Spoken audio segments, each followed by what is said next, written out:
Open your Bible to the book of Acts chapter 4. Mag-ready po ng mic, tulad po ng aking nasabi kagabi, na meron po tayong konting participation sa umagang ito. So we are continuing our series of lessons sa Acts chapter 4. The book of Acts as our pattern, as our guidelines ng ating pong simbahan. So bilang isang miyembro ng simbahan, ano ang pangarap mong miyembro? Ano ang ideal church member para sa iyo? Ano ang pag-uugali na gusto mong isang pag-uugali na sana ganito ang maging miyembro natin? So gusto ko pong mag-volunteer na lang kayo, para hindi na po ako magtawag. Para po sa inyo, ano ang isang ideal church member? In one word. Meron siyang ganitong ugali, sana ganito siya. So, sige po, volunteer po. Meron pong mic, gamit po ng mic po. Giver. Giver. Yan, tama po yan. Sige, ano pa po? Obedient. Obedient. Okay, sino pa po? Para po sa inyo, ano ang isang ideal church member? Ano po ang pangarap nyo na church member? Sino nang sagot nyo? Si Eman ba yun? Respectful. Si Remington pala. Remington, ang sagot po ni Remington ay ang sagot niya ay respectful. Ano pa po? Prayerful. Prayerful. Yan, tama po yung mga sagot ninyo. So, sige po, keep it coming. What is your church? Hospitable po. Ano po yun? Hospitable po. Hospitable. Ayan. So, sa inyo mo hospital tayo. Hindi, joke lang. Sige po. Tama po yan. Tama po yung mga sagot nyo. Sige po. Keep it coming po. May nagsagot po ng humble. Sino po yun? Ano po? Ayun, si Nanay Aida po ay, sabi po niya ay humble. Si Joyce po, tinanong ko, usually kasi pagka ako po ay gumagawa ng outline, usually si Joyce ang unang nakakarinig ng preaching ko. Ang sabi niya ay, para sa kanya ay willingness. So sige po, meron pa po ba? Ganda lang, salita lang po. Punctual. Punctual. Sino po sumagot ng punctual? Ibig sabihin ng punctual, maaga, hindi late. O sige, sino pa po? Pwede po good. Ano po yon? Ang taglay po ng isang member ay maging mabuting hawaran sa pagkalahatan. Sorry po, ano po yung maging magandang halimbawa. Yan, maraming salamat po. Huwaran. Sige po, huwaran. Yung mas malalim yung huwaran sa halimbawa. Ayan, sige po, sino pa po? Maraming salamat po sa mga sagot na yan. Para po sa inyo, what is an ideal church member? What is the church member of your dreams? Sige po, last one. Dedicated. Ayan. So, maraming salamat po. Lahat po ng inyong kasagutan ay tama. Ngayon po, meron pa akong isang tanong pero hindi na po ako magtatawag. Ito po ay hindi for sarcastic na tanong. This is a serious question. Imagine nyo po mga kapatid, kung ang buong miyembro ng BFBC Calamba ay katulad mo. What if ang buong member ng BFBC Calamba ay kaugali mo? Tignan po natin sa Acts chapter 4 and verse 36. Makikita po natin dito yung isang quality or isang character ng miyembro ng kung hindi man pinakauna, isa sa pinakamahalagang quality, ideal, pangarap natin na church member. The title of this message, The Ideal Church Member. Acts chapter 4 and verse 36.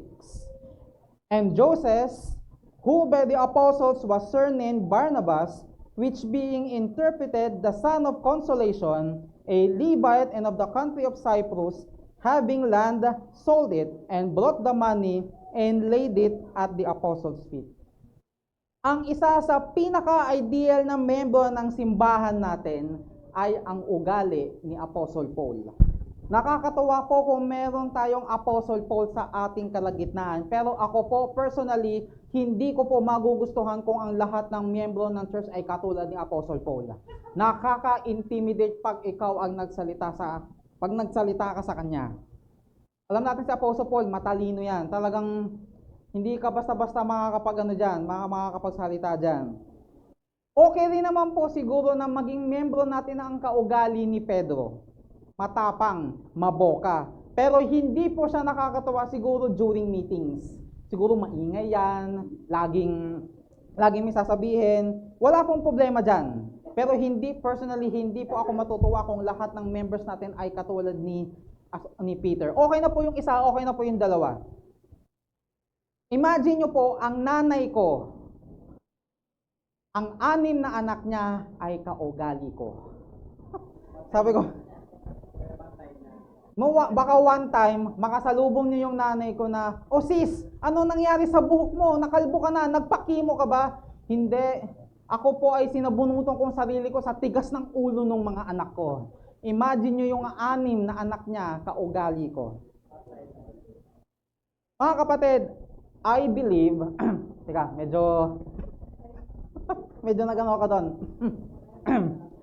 I believe, kung hindi man pinakauna, ang isa sa pinakamahalagang quality, ideal na pangarap natin ay si Joseph. Ang nickname niya ay Barnabas. Ang ibig sabihin, ang tawag sa kanya ay Son of Consolation.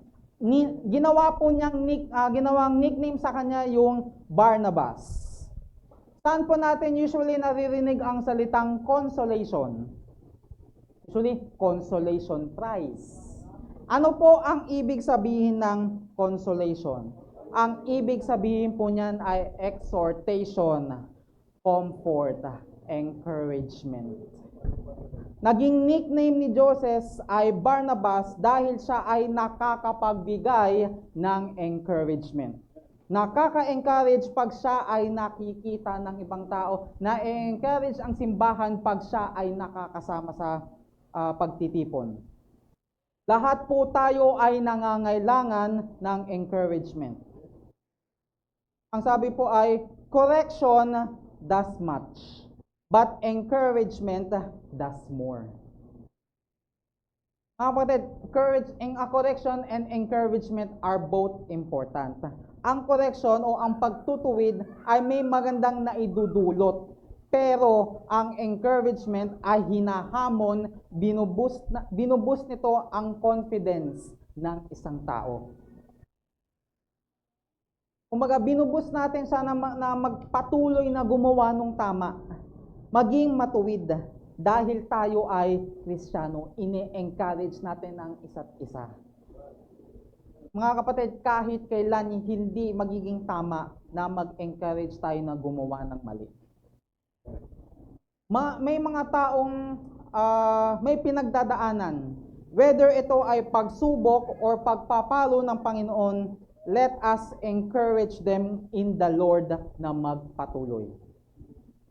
2 Corinthians 1 and verse 3, tingnan nyo po, "Blessed be God, even the Father of our Lord Jesus Christ, the Father of mercies, and the God of all comfort." Yung salita pong comfort dyan ay the same word na paraklesis, exhortation, consolation, encouragement. Take note of this mga kapatid.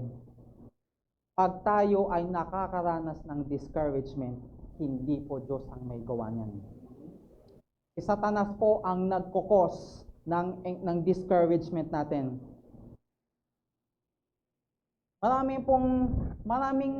Maraming effect sa atin ang discouragement. Just to name a few: fear, anxiety, confusion. Di na tayo makapag-isip ng tama. Sadness. We lose control of ourselves. Kung ano-ano na ang nasasabi natin, naiisip natin, nagagawa natin pag tayo ay discouraged. Hindi na natin usually nagagawa yung mga dati nating ginagawa pag discouraged tayo. Pero pag encourage tayo, halos lahat ng bagay nagagawa natin. Sabi sa isang Football Hall of Fame, may isang helmet doon na nakasabit. Ang nakalagay doon ang nagmamay-ari noon ay si Bobby Lane. Ang sabi doon sa ibaba ng helmet ay, Bobby Lane never lost a football game. Time just ran out. Bobby Lane never lost a football game. Time just ran out. Kita mo yung pagiging positive ni Bobby Lane na hindi naman talaga ako matatalo, nagkulang lang ako sa oras. Si Barnabas ay isang magandang halimbawa na ang lahat ay kakayanin kahit anong hirap. Dahil bakit? Siya ay nagbibigay ng encouragement. Lahat magagawa ng paraan. Yung init ng kanyang encouragement ay hinahayaan niyang mahawa ito sa iba. Tayo ay nagpapasalamat sa mga members natin na merong gift of encouragement. How I hope and pray na lahat tayo ay merong gift of encouragement. Maaaring hindi lahat ng gift ng spiritual gifts ay meron tayo, pero I hope and pray na ang lahat ng members ay merong gift of encouragement. Ang sabi sa 1 Thessalonians 5 and verse 14, yung isang part lang ng phrase doon, comfort the feeble-minded. I-comfort po natin ang mga taong discouraged. Bakit po sinabi ni Apostle Paul ito? Ano ba ang nangyayari sa early Christians? May persecution, may hirap, may mga problema silang pinagdadaanan. Kailangan nila ng encouragement. Kasi sila ay discouraged. We need modern Barnabas. We need those who have the gift of encouragement.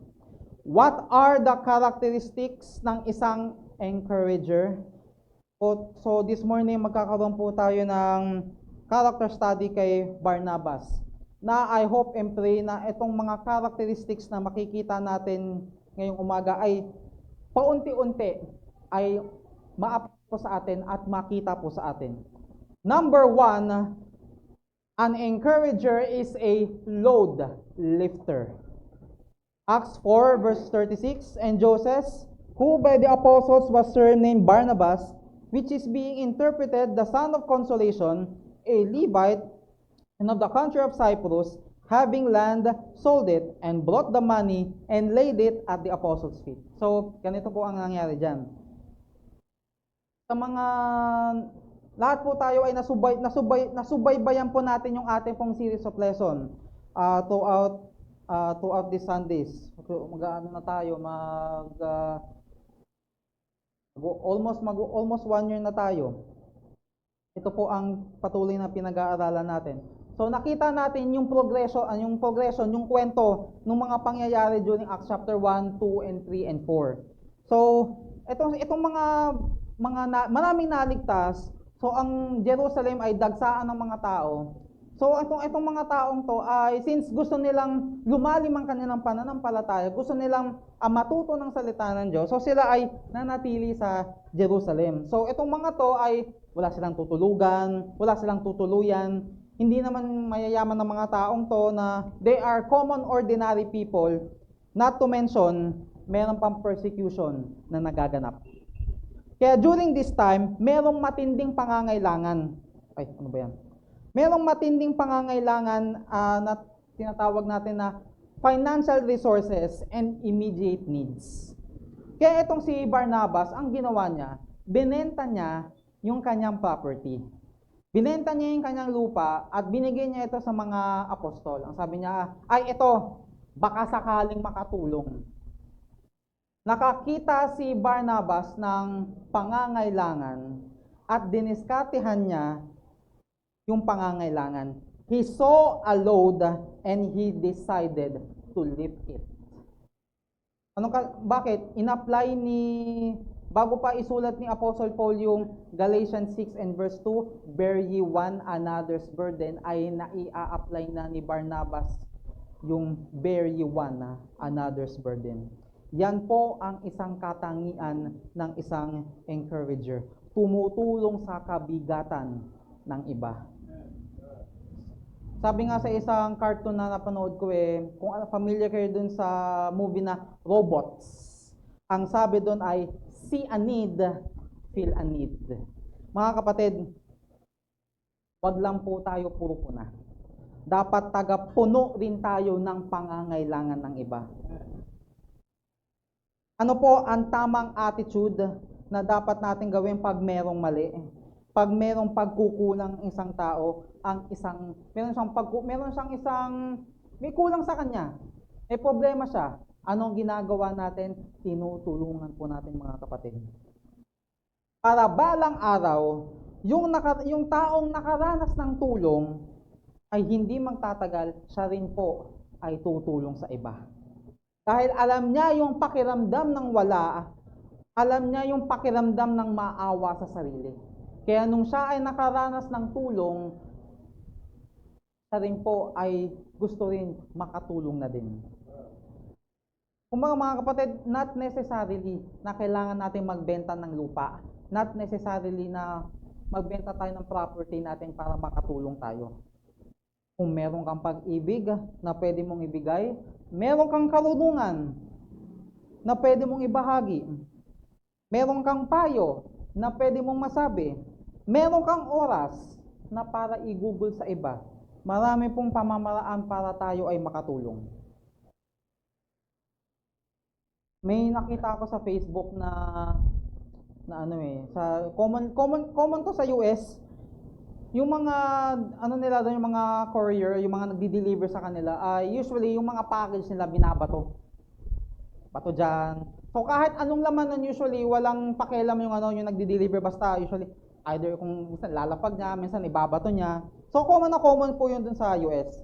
So itong tao na lagi nakakadanas ng ganito, na laging binabato na lang yung package niya, gusto niyang gantihan yung mga nagdi-deliver. Buti na lang yung mga taga-Lazada at Shopee, yung mababait, hindi sila ginawa pa nga one time witness yung Shih Tzu para lang wala doon yung may-ari. So, ang ginawa ng lalaki ay gusto niyang gantihan.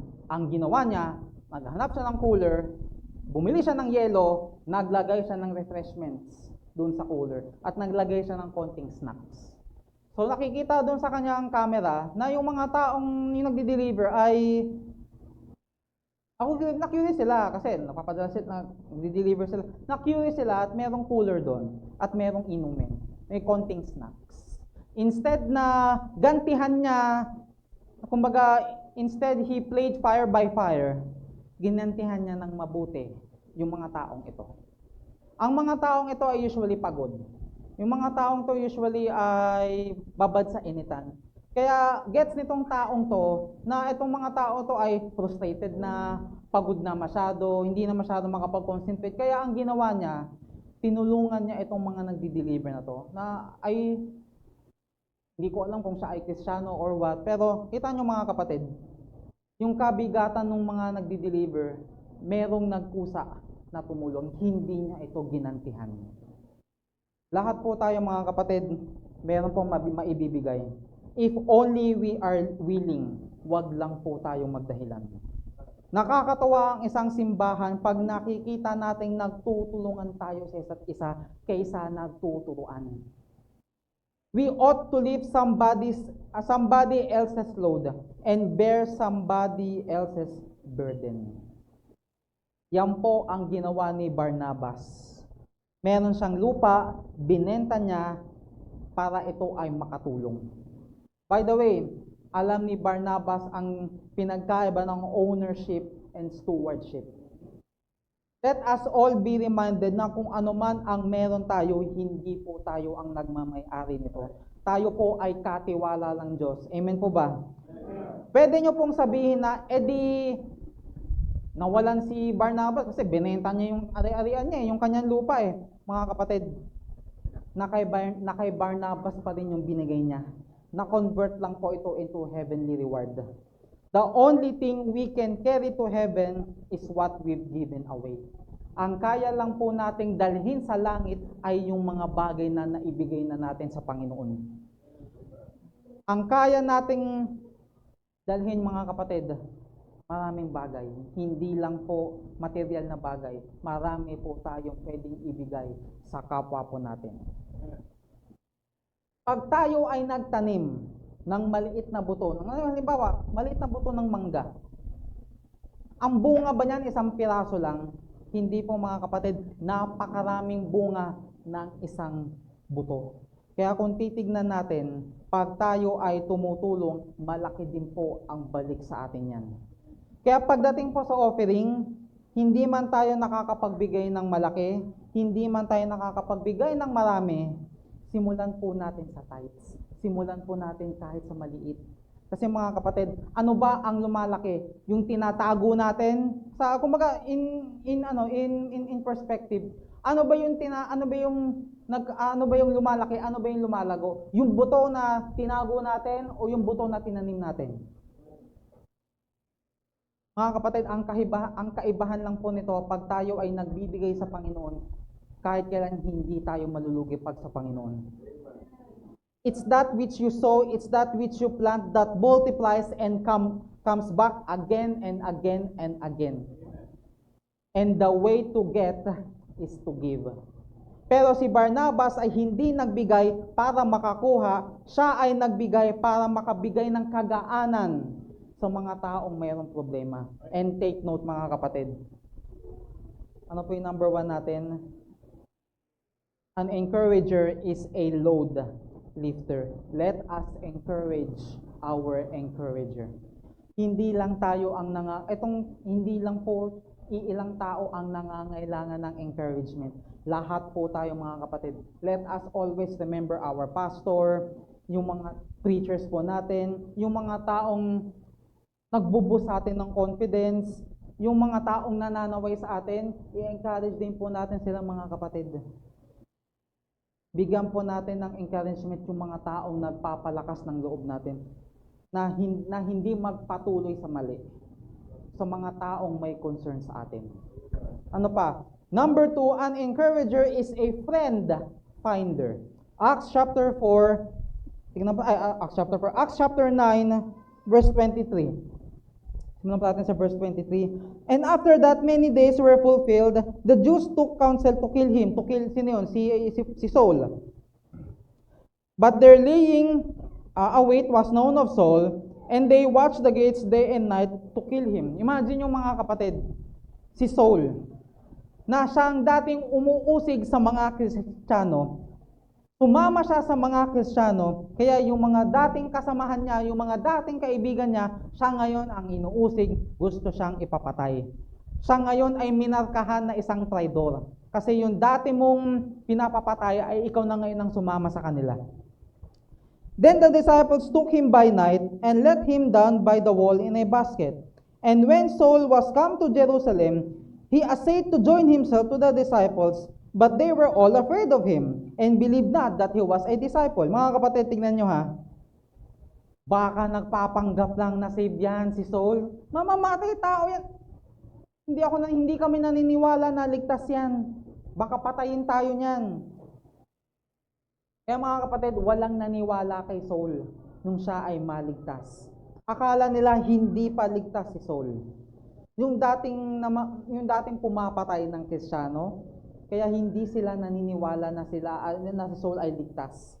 Kumaga, kung titingnan yung mga kapatid, yung dati niyang kaibigan, ngayong kaaway niya, yung mga dati niyang inuusig, hindi rin siya tinatanggap para siyang persona non grata. Wala siyang malugaran. Tingnan niyo po yung verse 27. But Barnabas took him and brought him to the disciples and declared unto them how he had seen the Lord in the way, and that he had spoken to him, and how he had preached boldly at Damascus in the name of Jesus. Ano po ang ginawa ni Barnabas? He was a friend finder. Siya ay naglakas ng loob na maging kaibigan itong lonely new disciple. Yung dating nagpapapatay sa Kristiyano, ngayon ay naging Kristiyano na, ito ay ginawang kaibigan ni Barnabas. Mga kapatid, may mga bago tayong Kristiyano, mga bagong regular attendees na uma-attend sa ating simbahan. Sila ay ating lapitan at kaibiganin. Ano po ang kailangan ng isang bagong Kristiyano? Encouragement. Huwag pong makakitaan sa simbahan natin na para bang ang hirap sumali sa atin. Ang hirap mag-join sa circle of friends natin. Mga kapatid, let's be honest. Let's be honest. May mga Kristiyano talagang I don't know how to say this, pero may mga Kristiyano po talaga na weird. May mga Kristiyano po talaga nakakaiba. Meron silang sariling mundo. Hindi po natin may pagkakailayan, especially mga kabataan. Alam nyo ang sinasabi nyo. Hindi lahat ng tao ay nakakapasok sa circle of friends nyo. Alam nyo yan. Mga kapatid, sa dati kong church sa CBBC Barangay Holy Spirit Commonwealth, ako mga kapatid, aminado ko talagang weird ako. Hanggang ngayon pa rin naman. Pero at least nababawasan na. Doon sa dati kong church, doon sa Commonwealth pa kami, Quezon City, gusto ko lagi mapag-isa. May sarili akong mundo. Pero yung dati kong church sa Quezon City, hindi nila pinaramdam sa akin yun. Hindi nila sinabi na, sige, gusto mo mapag-isa, diyan ka na lang, sige, bahala ka. Naalala ko rin nung ako ay nag-aaral sa Letran, nandun tayo sa MLBC pa noon. Hindi ko maalala kung bakit ako nandun sa meron kasing chapel doon, na hindi ko maalala kung bakit ako napadpad sa lugar na yon. May mga Catholic YP na nag-gather. So, natutuwa ako kasi ang saya-saya nila. I will be dishonest pag sinabi kong gusto kong sumali sa kanilang mga kapatid. Yung yung band nila, yung katuwaan nila, kasi mga kapatid, sadly, bihira nangyari sa dati natin church. Kaya na-miss ko yung ganong fellowship. Na talagang, may mga nag-aano nga sila, actually, niyayaya nga nila ako, tumatanggi lang ako. Na-miss ko po yung ganon. Nakita ko sa kanila yung nag-enjoy sila. Hindi nila pinaramdam sa akin na hindi nila ako kakilala. Gusto nila akong isama. Hindi mahirap pumasok sa circle of friends nila. Kaya mga kapatid, especially po sa mga YP, tignan po natin yung ibang kabataan na maaaring hindi lang po halata, pero gusto nilang sumama sa atin. Huwag po tayong mamili, lalo na kung sila naman ay taga sa atin. Huwag po tayong maging choosy. Iparamdam natin sila na hindi sila OP, out of place. Sila ay kabilang, lalo na pag sila ay miyembro ng ating simbahan. Iparamdam natin sa kanila ang pagmamahal natin. Si John Stossel, isang program sa ABC 2020. So, meron silang talk show doon na kung saan ay talk show or survey or experiment na itong mga bagong panganak na bata na wala pang 1-year-old, na itong mga babies na to ay sila ay nangangailangan ng psychoanalysis, psychotherapy. Bakit? Ito pong wala pang 1-year-old na babies na to, ito yung mga hindi nakaranas ng eye contact, no laughter, no cuddling, no touching, no caressing, no stroking. Which is, ito yung mga tagang pangangailangan ng isang bagong sanggol. Itong mga sanggol na to na pinagkaitan ng mga bagay na ito, sabi doon sa programa it is impossible to spoil a baby the first year of life. It is impossible to spoil a baby the first year of life. Kumbaga, hindi ka pwedeng sumobra sa pag-ibig sa isang sanggol na wala pang pambihira, mga kapatid. Bagong panganak yan. Lahat ng pagmamahal ay kailangan po niyan. Kaya ito namang meron namang isang mga babies na kung saan sila ay lumaki sagana sa eye contact, sa care, sa caressing. The first year of life grew up to be so well adjusted. They had love to give and demanded less. than other babies who did not receive it. Mga kapatid, kung hindi po yan, kung yan po ay totoo sa physical world, that is also true in the spiritual world. The most important year ng isang bagong mananampalataya ay yung kanyang first year. Napaka-importante po nun, mga kapatid. Our church needs to be filled with Barnabas. People who will be a friend finder and embrace that friend and bring him into the fellowship. Kaya ang nakakatuwa po yun nga po, lagi ko na po sinasabi yan. Ang nakakatuwa po sa samahan natin ngayon, ang sinasabi ng ating pastor pag meron tayong mga bisitang umaattend dito, hindi natin pinaparamdam na sila ay iba.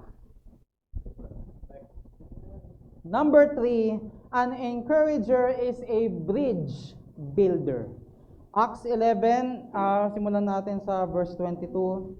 Then tidings of these things came unto the ears of the church, which was in Jerusalem, and they sent forth Barnabas that he should go as far as Antioch, who when he came had seen the grace of God, was glad and exhorted them all, that with purpose of heart they would cleave unto the Lord, for he was a good man and full of the Holy Ghost and of faith, and much people was added unto the Lord.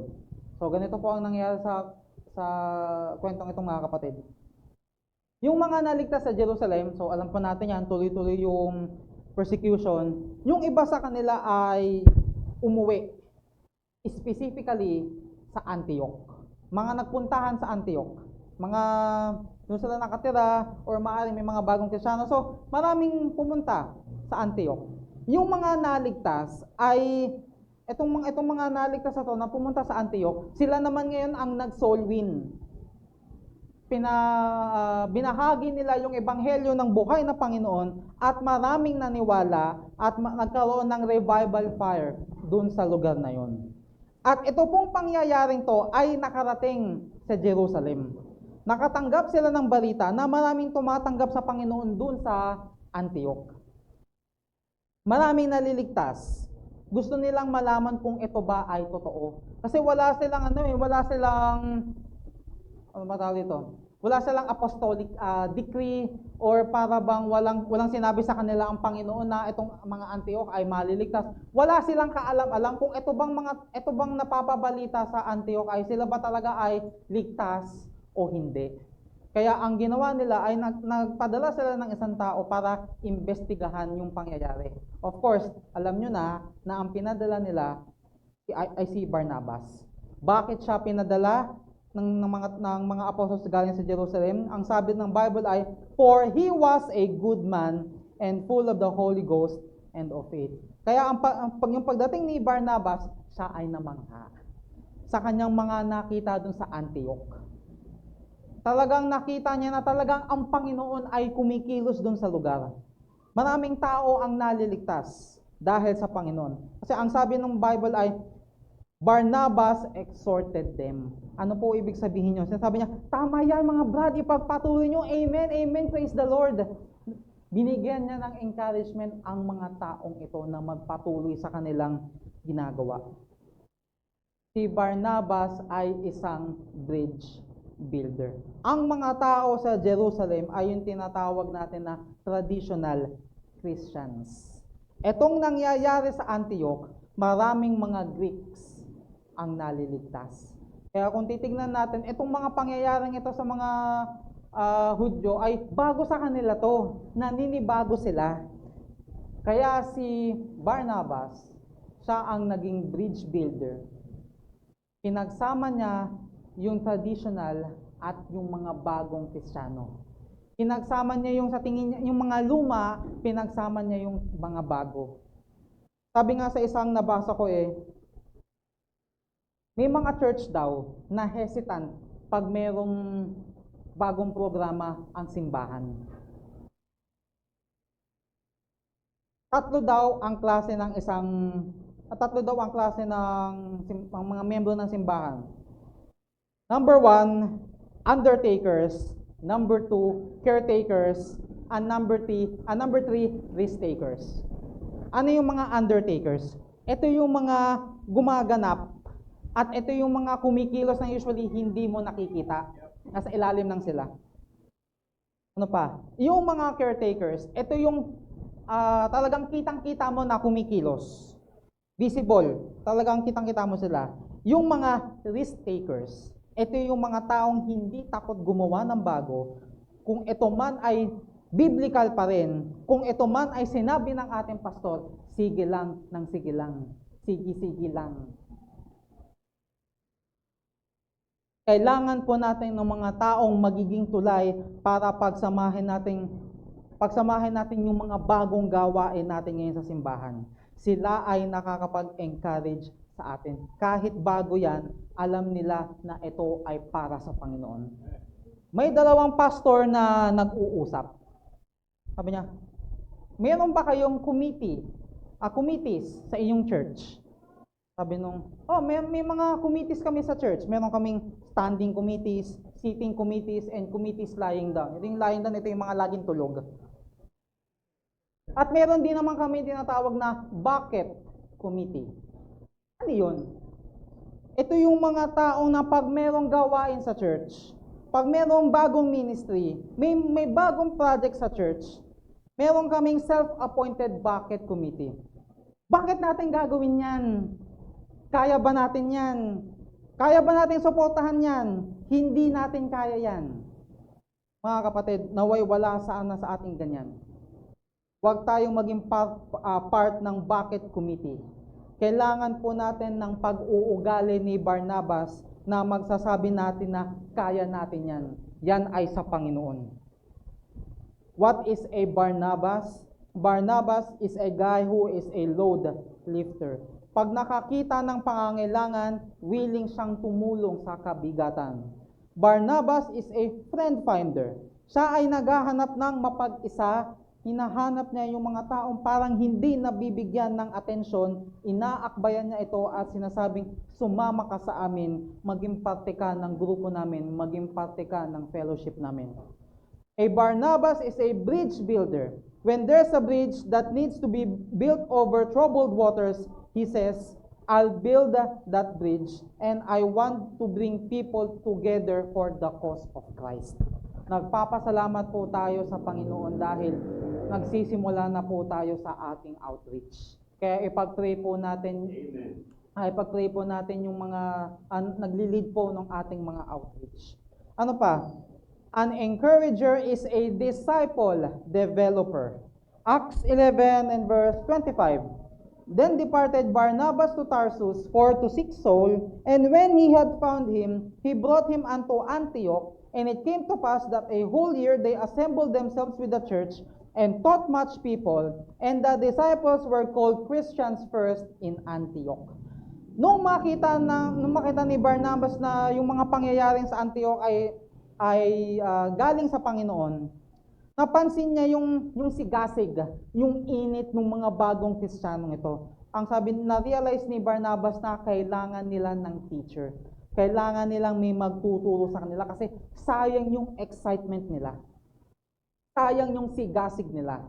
Sayang yung init nila. Kaya napaisip si Barnabas at naalala niya si Saul. Take note mga kapatid ha, take note. Si Saul po dito ay isang bago lang pong mananampalataya. Hindi pa po siya ganun katagalan. Pero alam ni Barnabas yung background ni Saul. Alam ni Barnabas yung talino, yung kakayanan, yung potensyal ni Saul. Kaya si Barnabas ay pumunta sa Tarsus para hanapin si Saul. At nung mahanap niya si Saul, sabi niya, Brad, maraming naligtas at nagpapatuloy sa Antioch. Excited sila sa salita ng Diyos. Excited silang matuto at kailangan nila ng teacher. At ikaw yun. Nakita ko ang kakayanan mo. Nakita ko ang iyong potensyal at naniniwala ako na kaya mo to.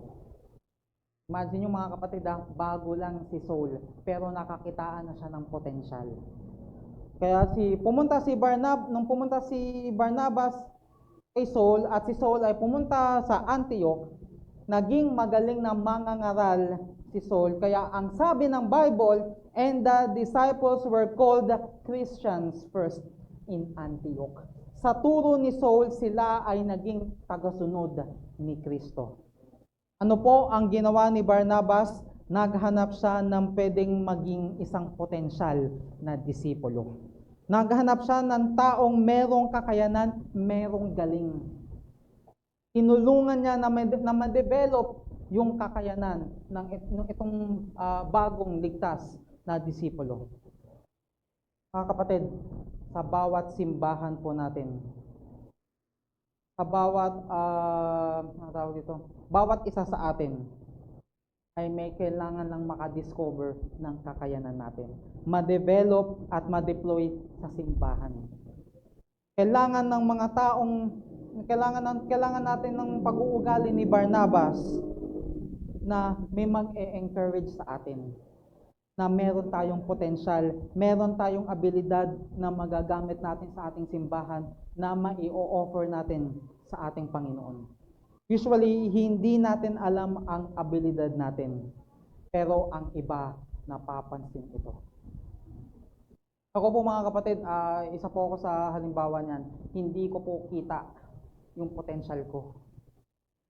Pero may mga taong nakapansin nung kakayanan ko. Salamat po sa Panginoon.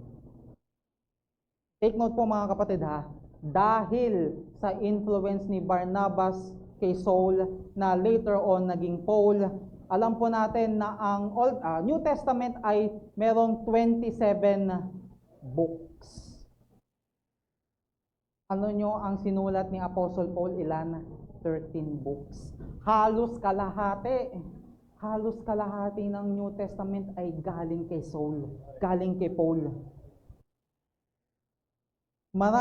May mga naririnig po tayong testimony na dahil sa taong to, dahil siya ay nag-share ng gospel, dahil siya ay nag-disciple, meron siyang dinisciple, nang dahil sa preaching, naging pastor, naging successful business owner, nakapagpatayo ng simbahan, naging teacher. Mga kapatid, merong potensyal na nakita.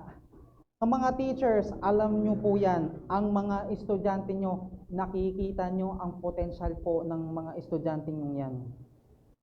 Pwede silang maging business tycoon, maging influencer, maging presidente ng bansa.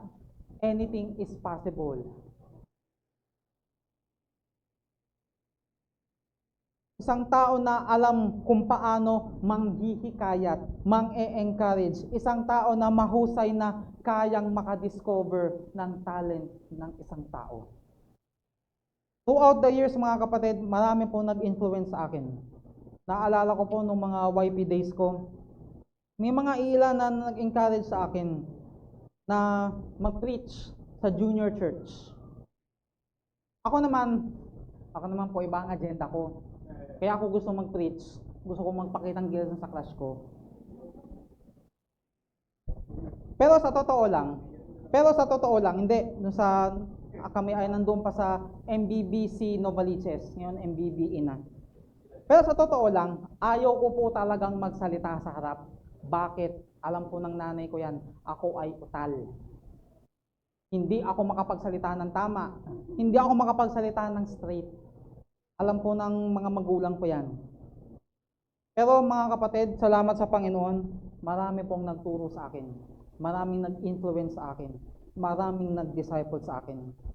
May mga listahan po ako dito ng mga babatiin ko. Kasi habang ginagawa ko yung outline ko, naalala ko sila. Yung teacher ko po na nasa langit na, si Ma'am Chris Matencio. Mga panahong uso pa na ako ay napaka-active. When you say active, sa Sunday school, tagang may kakulitan.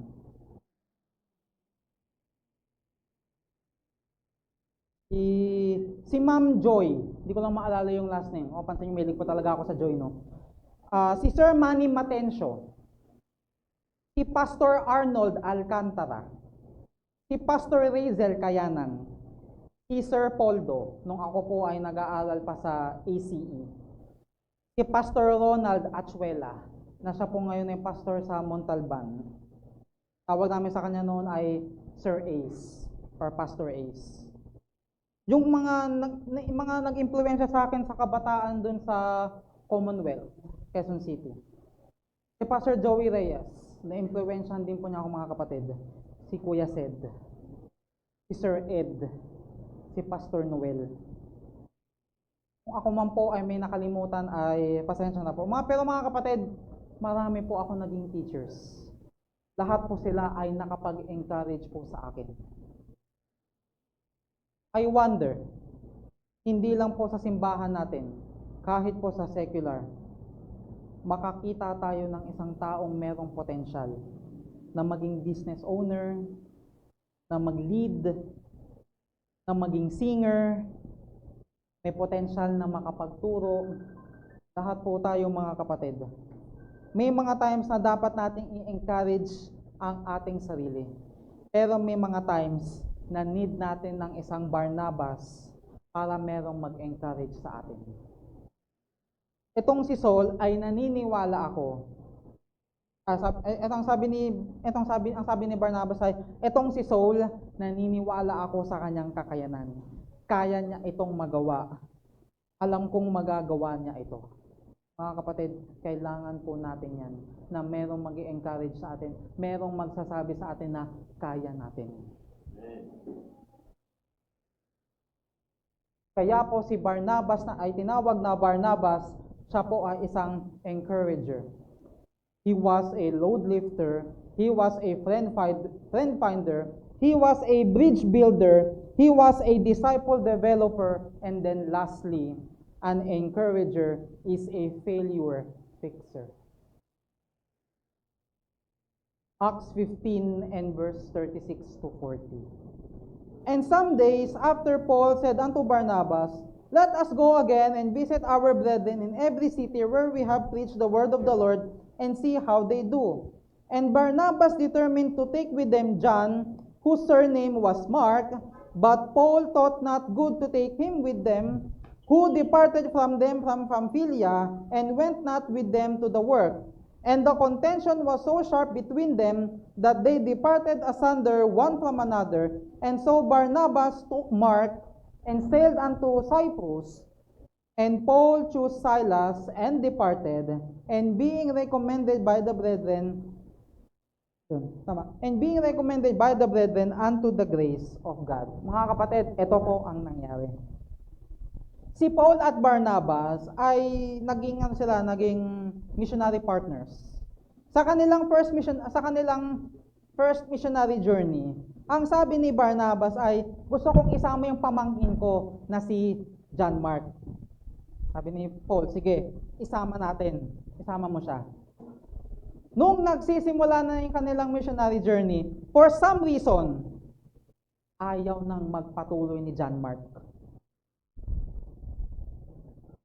Acts 15 and verse 38. Tignan niyo po ano yung reference saan umuwi si John Mark.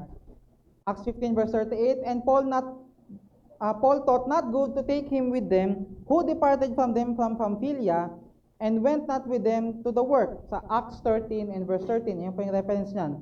Now when Paul and his company loosed from Paphos, they came to Perga in Pamphylia, and John Mark, departing from them, returned to Jerusalem. Mga kapatid, walang sinabing dahilan kung bakit si John Mark ay umuwi. Bigla na lang siyang nag-quit sa ministry. Siguro masyadong mahirap, maaaring natakot siya, maaaring siya ay, na homesick, maaaring siya ay na-discourage. Basta walang sinabi kung ano yung pag-cause ng pag-backslide ni John Mark. Siya ay nag-quit, siya ay umuwi. Kaya yung second missionary journey nila, ang sabi ni Paul, tara Barnabas, simulan na natin ang ating second missionary journey. Puntahan natin yung mga churches na nakapag-preach tayo. Sabi ni Barnabas, sige, pero isasama ko si John Mark. Sabi ni Paul, teka, ayokong isama mo si John Mark. Sabi ni Barnabas, meron akong nakikita sa kanya, kaya gusto ko siyang isama sa missionary journey natin. Sabi ni Paul, ayokong isama mo si John Mark. Iniwan tayo niyan. Nag-backslide yan. Wala tayong kasiguraduhan na hindi ulit tayo iiwan yan. Wala tayong kasiguraduhan na hindi yan magba-backslide ulit. Ang sabi ni Barnabas, Pablo, kailangan natin siyang isama. Sabi ni Paul, buo na ang desisyon ko. Hindi mo isasama si John Mark. Sabi ni Barnabas, sige, pero alam mo Paul, meron siyang potential eh. Wala akong pakialam. Siya ay nag-fail, nag-quit siya, hindi na natin siya isasama. Kaya mga kapatid, they agree to disagree. And the contention was so sharp between them that they departed asunder one from another, and so Barnabas took Mark and sailed unto Cyprus. Mga kapatid, they are both good men who differ. Si Barnabas ay sinamahan niya yung nag-fail, yung duwag, yung nag-backslide, kung ano man ang kanyang pinagdadaanan, sinamahan ito. Sinamahan siya ni Barnabas. Inakbayan niya ito, tara John Mark, may potential akong nakikita sa'yo. Huwag mong hayaan na yung dati mong pagkakamali ay magpabagsak sa'yo. Kaya mo yan, babangon ka ulit. Mga kapatid, sino po ba si John Mark? Siya lang naman po yung nagsulat ng The Gospel according to Mark. May mga mababasa po kayo sa John Mark na usually hindi mo makikita sa 3 Gospels. Siya rin po yung Mark na tinutukoy ni Paul habang siya ay nasa isang dirty, dark, damp Roman prison. 2 Timothy 4 and verse 11, only Luke is with me, take Mark, and bring him with thee, for he is profitable for me, profitable to me for the ministry. Mga kapatid, sa dami ng nakasama ni Paul, si John Mark ang hinanap niya para sa kanyang ministry. Mga kapatid, nakakatuwa po na isang taong nagkamali, pumalpak, bumagsak, ay sa pamamagitan ni Barnabas, umulong, nag-ayos, nagpabangon kay John Mark. Sino po sa atin dito ang hindi nag-fail? Kaya mga kapatid, kung tayo ay nakaranas ng failure at merong umangat sa atin, gawin din po natin ito sa iba na alam natin na kanilang buhay ay bagsak sa kasalanan, bagsak sa problema. Tulungan po natin sila with the Lord. Sa ating pong conclusion, may isang bata, ang 5-year-old na bata na namatay ang kanyang tatay. Bata pa lang. Matuto siyang magluto at mag-alaga ng kanyang mga kapatid. Siya ay naging school drop nung siya ay 16. Nung siya ay 17 years old, 4 na beses na siyang nawalan ng trabaho. 18 years old, siya ay kinasal. 19 years old, siya ay nagkaroon ng anak na babae. 20 years old, iniwanan siya ng asawa niya at kinuha yung kanilang anak. Mula 18 years old hanggang 22, siya ay isang naging railroad conductor, pero nag-fail siya. Nag-join siya sa army, he got washed out. Sinubukan niyang mag-law school, he was rejected. Sinubukan niyang maging insurance agent, nag-fail siya. Sinubukan niyang kidnapin ang anak niya, nag-fail siya. Sinubukan niyang maging cook and dishwasher, kasi talagang halos wala na siyang makuhang trabaho. Sinubukan niyang i-convince ang asawa niya na bumalik sa kanya. Salamat at na-convince naman niya. Nung sila ay magkasama ulit, parehas silang naging cook and dishwasher. 65 years old, siya ay nag-retire. May nakuha siyang cheque sa isang social security check na nag-a-amount na $105. Sa sobrang lungkot niya, sa sobrang depressed niya, ang sabi niya ay, matanda na ako. Puro kapalpakan ang naranasan ko. Ngayon, gobyerno na lang ang mag-aalaga sa akin. Siya ay nag-decide na mag-suicide. Pumunta siya sa likod ng bahay niya at siya ay magpapakamatay. Nagsulat na siya ng kanyang last will and testament. And then, bigla niyang siya ay napaisip-isip. Hindi ko naman kailangang maging failure. Meron akong magagawa at kaya kong magluto. Nagkaroon siya ng idea. Ginamit niya yung kanyang $105 at bumili siya ng manok. Bumili siya ng mga herbs and spices. Bumili siya ng mga box para magkaroon siya ng lagayan. Nagluto siya ng manok. May mga herbs and spices na siya lang ang nakakaalam ng style ng pagluluto. Siya ay nag-door to door sa Harlan, Kentucky and Corbin, Kentucky at nagbenta ng manok. Alam nyo na kung sino ito. Siya lang naman po ang may-ari ng KFC. Kentucky Fried Chicken. Colonel Harlan David Sanders. Siya isang 65 years old, ready nang mag-suicide. Puro kapalpakan ang nangyari sa buhay. Pero naging successful later on. May isang bata na nagtanong sa kanya, Mr. Sanders, gaano po karami ang pera mo? Sabi niya, hindi ko alam, iho. Pero pag gusto kong bilhin, makukuha ko. Kaya ko siyang bilhin. Mga kapatid, hindi po ako interesado na magbenta ng manok at maglako dito sa Calamba at tawagin kong KFCC, Crispy Fried Chicken Calamba. Mga kapatid, ang gusto ko lang pong sabihin ay that man wasn't a failure when he decided he wasn't.